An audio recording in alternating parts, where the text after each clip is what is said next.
La ciencia de la genética transformará el mundo para Dixie, mi nieta de 4 días.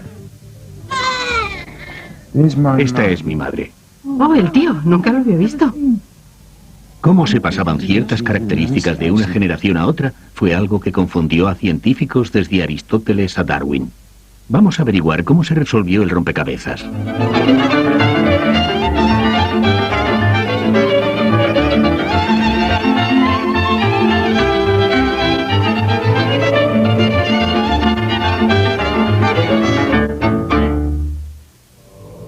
Esta es la historia del padre de la genética, un neurótico monje moravo llamado Gregor Mendel.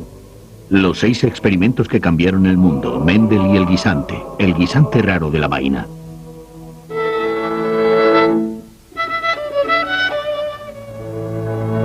Johann Gregor Mendel, que resolvió el misterio de la herencia, nació en esta casa en 1822.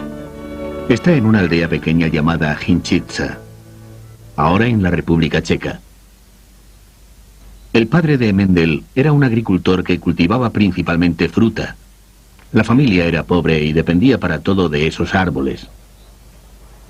Aprender a plantar y cultivar era esencial para la supervivencia. Más tarde, esa sería la piedra angular del trabajo científico de Mendel.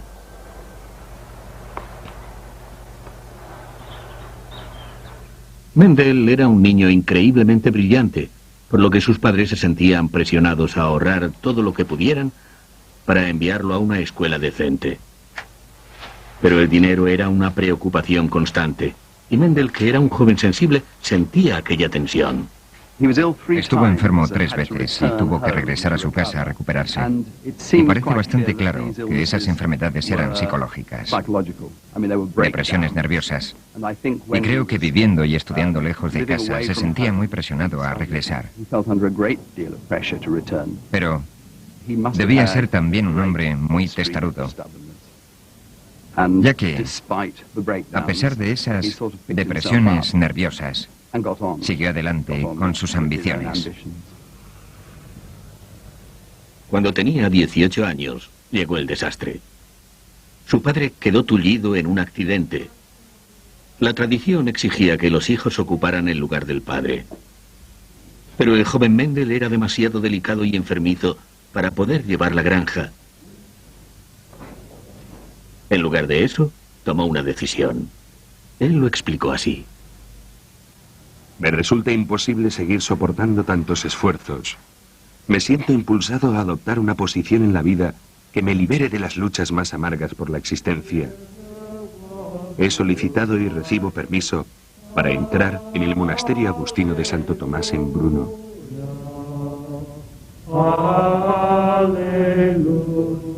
Ser miembro de la hermandad agustina era algo que encajaba muy bien en el joven Mendel. La orden alentaba a sus miembros a estudiar ciencia además de teología. El techo y la comida estaban garantizados, y la tranquila vida contemplativa se adaptaba bien a la personalidad de Mendel.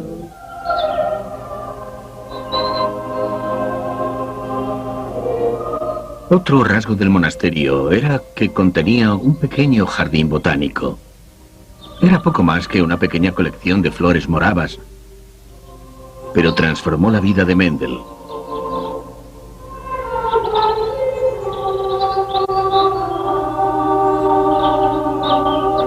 Este dijo: en mi tiempo libre me ocupo de la pequeña colección botánica del monasterio.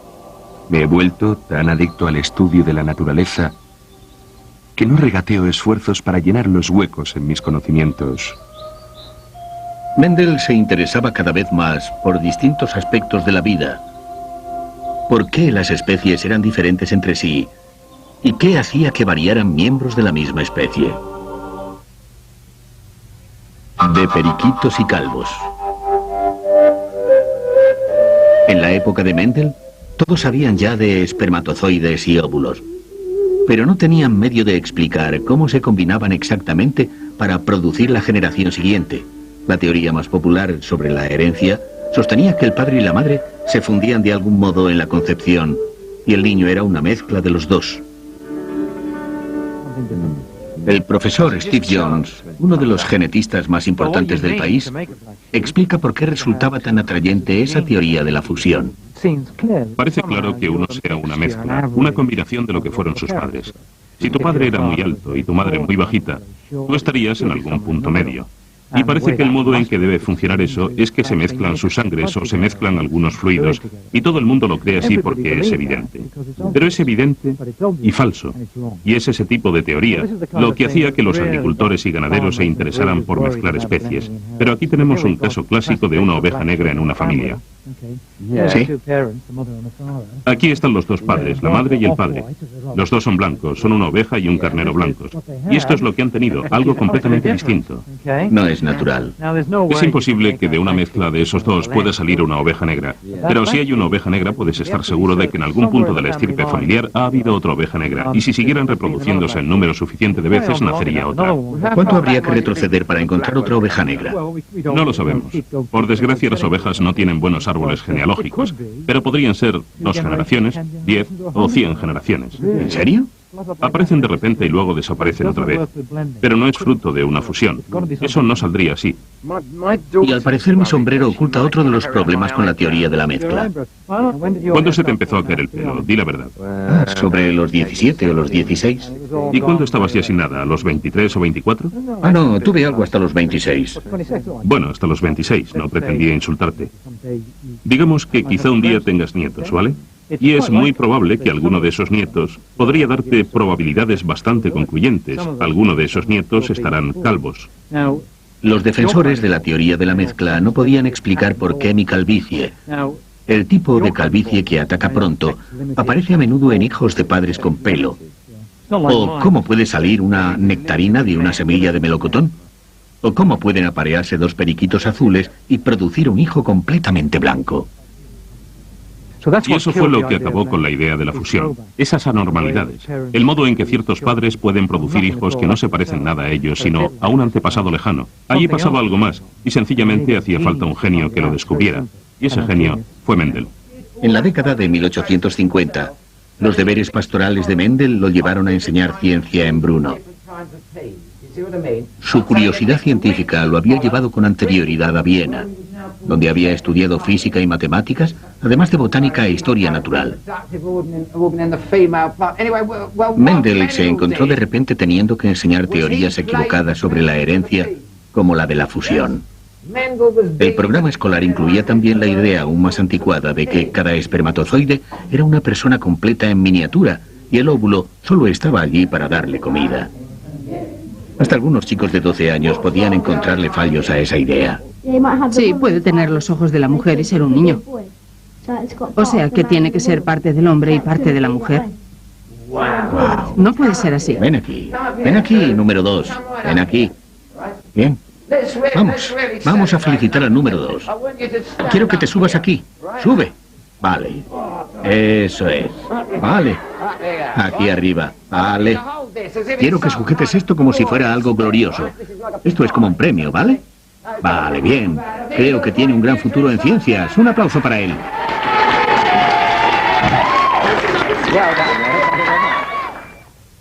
El humilde guisante. En esos años de mediados del siglo XIX, la biología tal y como se conocía hasta entonces estaba a punto de dar un vuelco. En Inglaterra, Charles Darwin, recién llegado de su viaje a las Islas Galápagos, desarrollaba su teoría de la evolución por selección natural. Entretanto, en Brno, Mendel estaba a punto de embarcarse en un viaje propio. Un viaje que explicaría algo que Darwin no pudo explicar nunca. ¿Cómo funciona en realidad la evolución?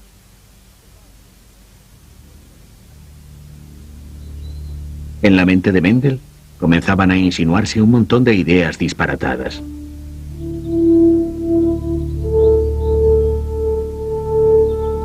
Sus observaciones del mundo natural lo estaban conduciendo a consideraciones revolucionarias sobre la herencia.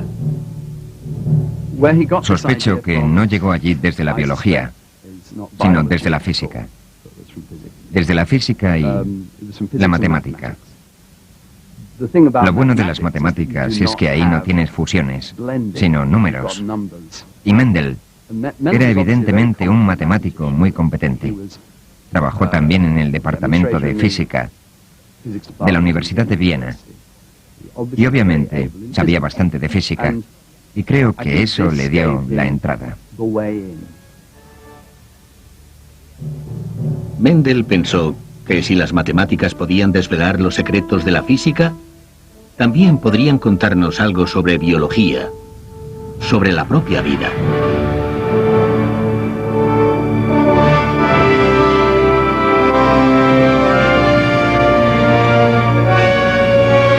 Pero para eso necesitaba algo vivo que tuviera características observables y fáciles de contar.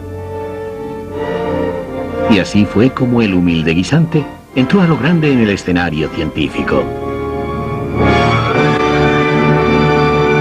Los 6 experimentos que cambiaron el mundo, Mendel y el guisante. Era exactamente aquí, en este jardín del monasterio agustino de Brno, donde Mendel tenía su campo de guisantes de 35 metros por 7. Esto era en 1856. Aquí pueden ver los cimientos del invernadero de Mendel, que utilizaba para acelerar el proceso de crecimiento de los guisantes, porque Mendel cultivaría miles y miles y miles de guisantes.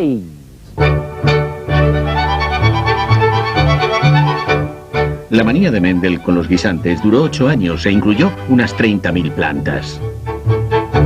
Con la ayuda del Departamento de Biología de la Universidad de Manchester, yo también voy a intentarlo.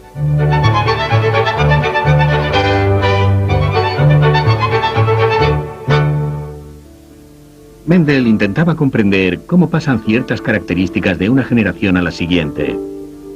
Los guisantes, por ejemplo, pueden ser lisos o arrugados. Mendel plantó un invernadero lleno de guisantes, la mitad lisos, la mitad arrugados, y dejó que crecieran.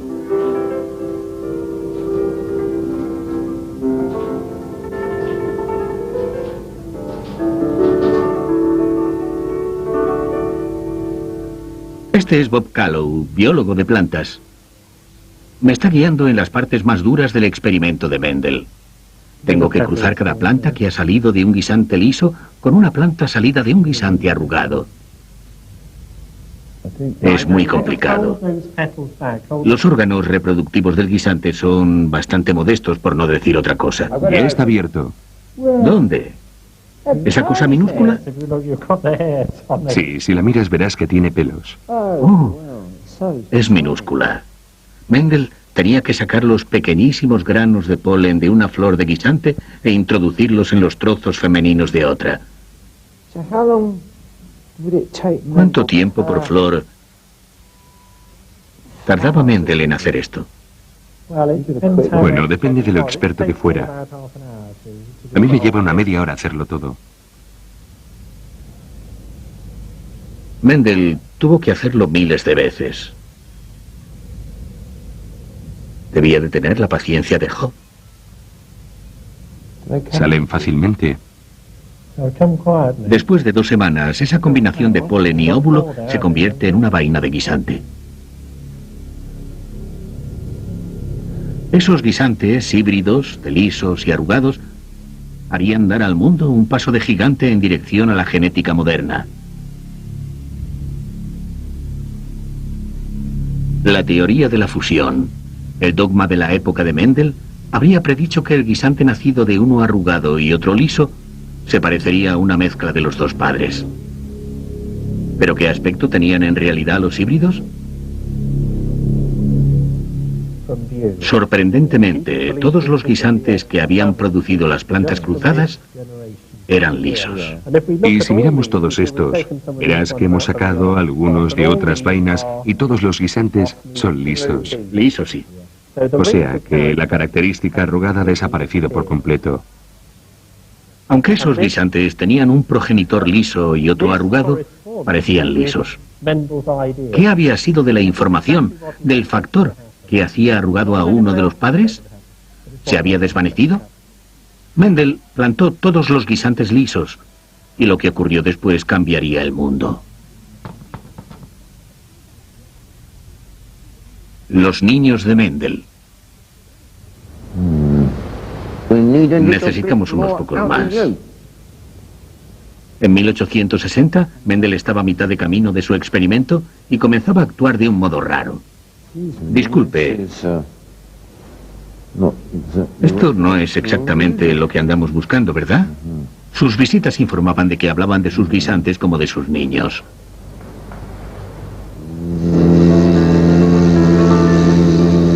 Después de unos meses, los guisantes lisos nacidos de padres híbridos de guisantes lisos y arrugados eran ya plantas crecidas. Mendel dejó que se autofecundaran, cosa que hacen los guisantes porque tienen polen y óvulo en la misma flor. El interrogante ahora era qué tipo de hijos producirían los guisantes lisos. Y ocurrió algo realmente asombroso. Los arrugados volvían a surgir como de la nada. Ahí hay 3 lisos, 3 arrugados. ¿Qué significa eso? El verdadero significado de esta vaina es, en primer lugar, que la característica arrugada ha vuelto a aparecer. Y en segundo lugar, que hay 2 tipos distintos de guisantes en la misma vaina. O sea, que tenemos cierta segregación.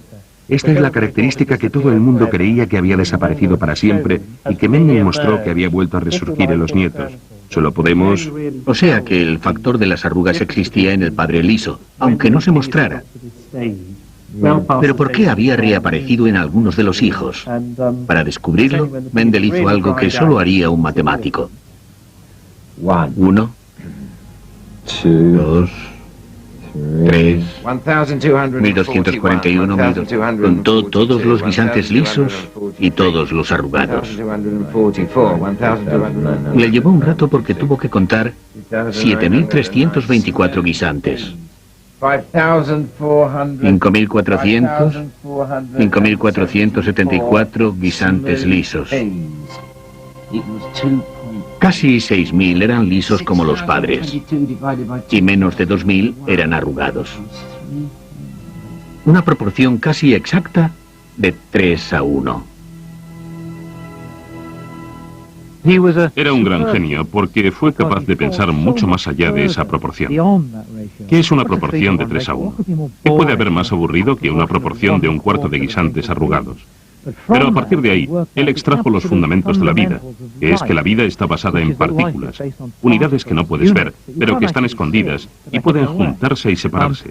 Y a partir de ahí, ese es el descubrimiento que da origen a la genética. Todo empieza con esa iluminación brillante. Mendel comprendió que si un guisante contiene factores lisos y arrugados, la mitad del polen que produce contendrá el factor liso y la otra mitad del arrugado. Los óvulos se dividirán de modo similar, y el polen y el óvulo pueden combinarse exactamente de 4 modos distintos durante la reproducción. Liso con arrugado, arrugado con liso y arrugado con arrugado. Pero Mendel sabía que cualquier guisante con un factor liso saldría siempre liso, porque el factor liso era dominante. Así que solo las parejas de arrugado con arrugado producirían un guisante arrugado. Eso explica por qué había 3 veces más guisantes lisos que arrugados.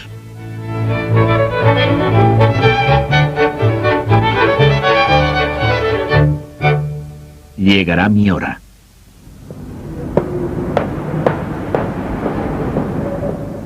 En febrero de 1865, Mendel esperaba nervioso que empezara su conferencia en la Sociedad de Ciencias Naturales de Brno. En su maletín llevaba la explicación de cómo funcionaba la herencia. ¿Por qué nacían ovejas negras de blancas, nectarinas de melocotones? ¿Y por qué mis nietos pueden acabar calvos? Era el primer paso hacia la oveja Dolly.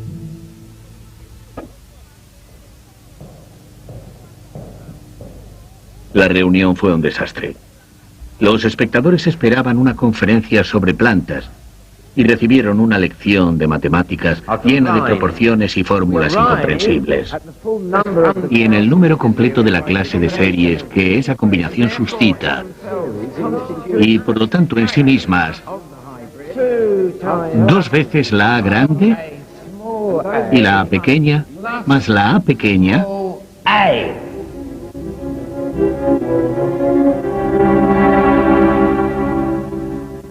Las actas nos dicen que no hubo preguntas ni discusiones. Los asistentes se marcharon. Había nacido una ciencia nueva y nadie se dio cuenta. 3 años después de esa conferencia olvidada, Mendel fue elegido abad del monasterio. Aunque siguió haciendo experimentos, no tardó en verse envuelto en otro problema matemático, una lucha sobre los impuestos del monasterio.